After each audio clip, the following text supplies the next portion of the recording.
গোপালগঞ্জের কাশিয়ানীতে আধিপত্য বিস্তারকে কেন্দ্র করে দুই পক্ষের সংঘর্ষে কমপক্ষে 10 জন আহত হয়েছে।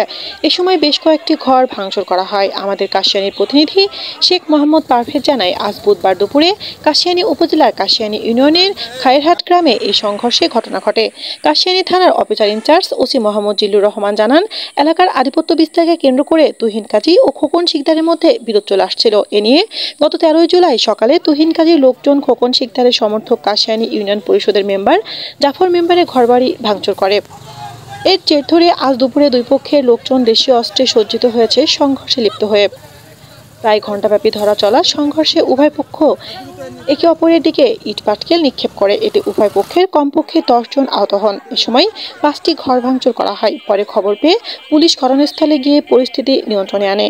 মারাত্মক আহত 6 জনকে কাশিয়ানী উপজেলা স্বাস্থ্য কমপ্লেক্সে ভর্তি করা হয়েছে। অপ্রীতিকর ঘটনা এড়াতে এলাকায় অতিরিক্ত পুলিশ মোতায়েন করা হয়েছে। তবে এখন পর্যন্ত কোনো পক্ষই থানায় অভিযোগ দায়ের করেনি।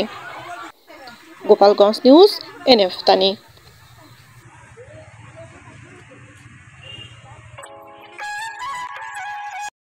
মামলা থেকে জামিন হয়ে আসার পরে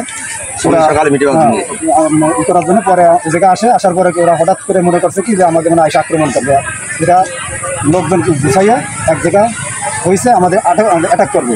এর ভিতরে বিভিন্ন লোকজন খবর পেয়ে জায়গায় আসছে, আসার পরে দুই পক্ষকে শান্ত করে রাজদার চলে গেছে, আমরা আমার কাজে চলে গেছি। হঠাৎ করে জাফর মেম্বার এবং চেয়ারম্যানের লোকজন আমাদের এসে অতর্কিত হামলা করে আমাদের 5-7 জন লোক আহত করছে।